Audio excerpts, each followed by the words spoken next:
Example number 2 will be the ellipse x minus 3 squared all over 25 plus y plus 2 squared all over 4 is equal to 1.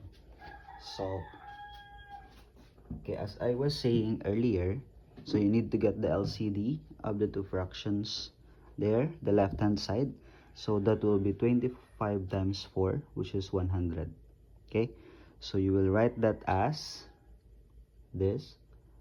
X minus 3 squared all over 25 plus y plus 2 squared all over 4 is equal to 1. So you will multiply both sides by 100. Okay, so this is also times 100. Okay, so 100 divided by 25 is 4. So what's left here is 4 times x minus 3 squared plus 100 divided by 4 is 25, so you have 25 times y plus 2 squared, and 1 times 100 is 100.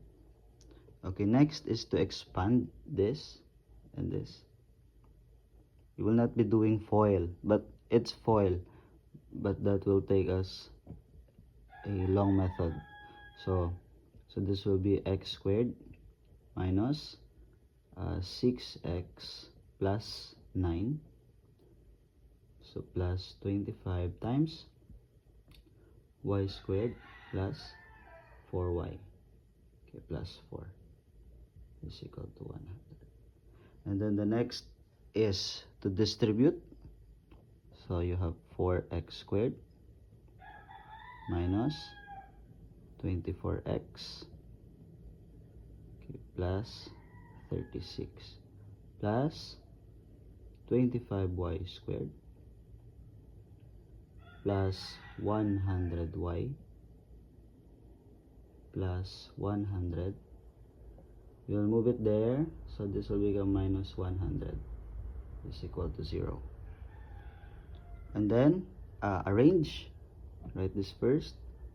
4x squared plus 25y squared minus 24x, okay, plus 100y.